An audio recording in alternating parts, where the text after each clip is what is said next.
پھر اللہ تعالیٰ فرماتے ہیں آیت نمبر 44 میں، اتأمرون الناس، کیا تم حکم دیتے ہو لوگوں کو بالبر نیکی کا،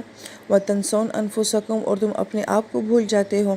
تو بر جیسے ہم نے کہا تھا کہ جیسے بحر و بر ہوتا ہے، تو بر جو ہے وہ خشکی کو کہا جاتا ہے، بحر جو ہے وہ سمندر کو کہا جاتا ہے،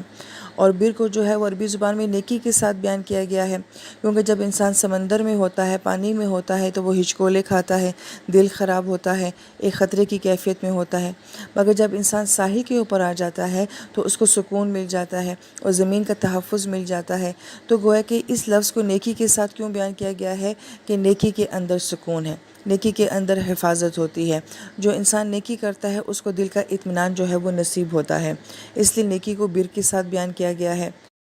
اور یہاں پہ جس بات کی اصلاح ہو رہی ہے، چاہے وہ بنی اسرائیل کے علماء ہوں یا اس امت کے علماء ہوں یا کوئی بھی ایسا انسان جو دوسروں کو نصیحت کرتا ہے، تو قرآن یہ کہتا ہے کہ جو نیکی کا حکم تم دوسروں کو دیتے ہو، خود بھی اس کے اوپر عمل کرنے کی کوشش کرو۔ اور بعض مفسرین کرام یہ فرماتے ہیں کہ بعض اوقات ایسا ہوتا ہے کہ اہل علم کا طبقہ دوسروں کو تو بہت بڑی بڑی باتیں بتا دیتا ہے، عبادات کے بہت بڑے بڑے معیار بتا دیتا ہے، واقعات بہت اعلیٰ درجے کے سنا دیتا ہے، مگر خود جو ہوتے ہیں وہ چھوٹی سطح کے اوپر عمل کرتے ہیں، رخصتوں کے اوپر عمل کرتے ہیں، آسانیوں کے اوپر عمل کرتے ہیں، اور سامنے والے کے لیے بہت بڑے بڑے معیار کھڑے کر دیتے ہیں۔ لہٰذا اس معاملے میں جو ہے وہ اعتدال ہونا چاہیے کہ دوسروں کو دین جو ہے وہ آسانی کے ساتھ دینا چاہیے، اور چھوٹے لیول سے بات جو ہے وہ شروع کرنی چاہیے، اور جو دوسروں کو کہتے ہیں وہی معیار جو ہے وہ اپنی ذات کے لیے بھی ہونا چاہیے۔ وَأَنْتُمْ تَتْلُونَ الْكِتَابَ، جبکہ تم جو ہے وہ کتاب پڑھتے ہو، أَفَلَا تَعْقِلُونَ، پھر بھی تم عقل نہیں رکھتے۔ اب یہاں پہ کہا جا رہا ہے کہ ایک پڑھا لکھا طبقہ ہوتا ہے اور ایک ان پڑھ طبقہ ہوتا ہے، تو یہ جو بیماری ہے یہ پڑھے لکھے طبقے میں ہوتی ہے، علماء طبقے میں ہوتی ہے، دیندار طبقے میں ہوتی ہے،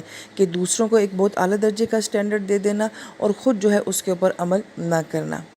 پھر یہاں پہ تاکلون کا لفظ جو ہے یہ عقل سے ہے، اور عقل کہا جاتا ہے کہ عرب کا دیہاتی جب سفر پہ جاتا تھا تو جب کہیں آرام کرنا ہوتا تھا تو اپنے اونٹ کی ایک ٹانگ رسی سے باندھ کے درخت کے ساتھ باندھ دیا کرتے تھے، اور جب سفر شروع کرنا ہوتا تو وہی رسی اس کی ٹانگ سے کھول کے اپنے سر کے اوپر باندھ دیا کرتے تھے، تو وہ رسی جس سے وہ اونٹ کی ٹانگ کو باندھتے تھے اسے عقل کہا جاتا ہے۔ اور اب بھی ہم دیکھتے ہیں عرب لوگ جو ہوتے ہیں اپنے اسکارف کے اوپر جو ہے وہ ایک رسی سی باندھتے ہیں، تو اس رسی کو جو ہے وہ عقل کہا جاتا ہے۔